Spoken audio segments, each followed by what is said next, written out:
Salut et bienvenue sur la chaîne de Les Infos de chez nous. Apuchu National est un homme heureux. Il a réalisé son rêve le plus ardent de venir en aide aux personnes en détresse.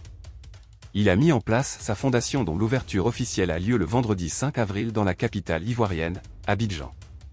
Apuchu National s'offre officiellement une fondation.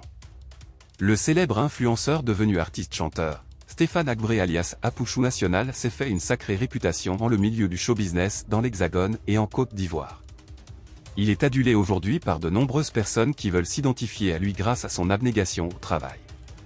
Son premier album solo de 12 titres baptisé « Lumière » a été très bien accueilli par les mélomanes ivoiriens.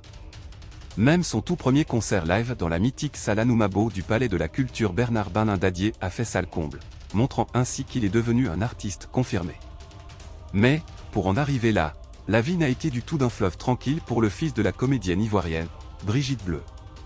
Il a traversé pas mal de péripéties pour se faire une place au soleil. Même s'il est encore sur le chemin, Apuchu National veut partager du bonheur autour de lui et surtout auprès des personnes en difficulté. Il a aidé de nombreuses personnes en Côte d'Ivoire.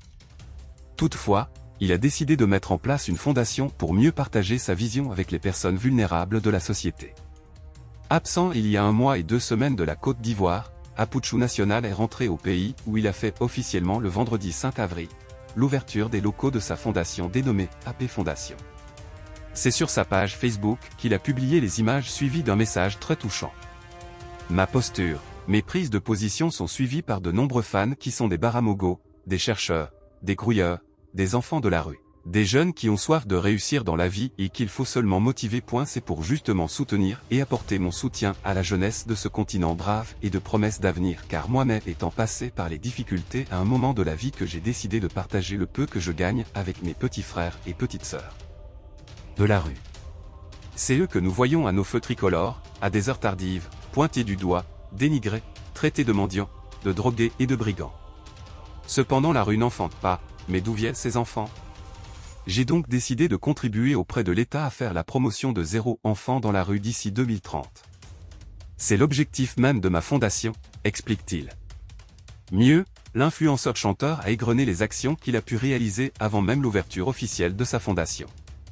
À ce jour, nous avons réalisé plus de 100 permis de conduire aux jeunes de la rue dans notre base de données et espérons augmenter sur la période 2024 à 2025, plus des dons en vivre et non-vivre. Mon œuvre est de donner le sourire, la force, le courage et de l'espoir à ces nombreux jeunes de la rue, ces enfants qui croient en moi, avance-t-il. Avant de revenir sur son parcours d'influenceur dans lequel il a pris beaucoup de coups. Si vous avez aimé cette vidéo, merci de liker, partager, commenter et surtout vous abonner à la chaîne. Et on se retrouve très vite pour une prochaine vidéo.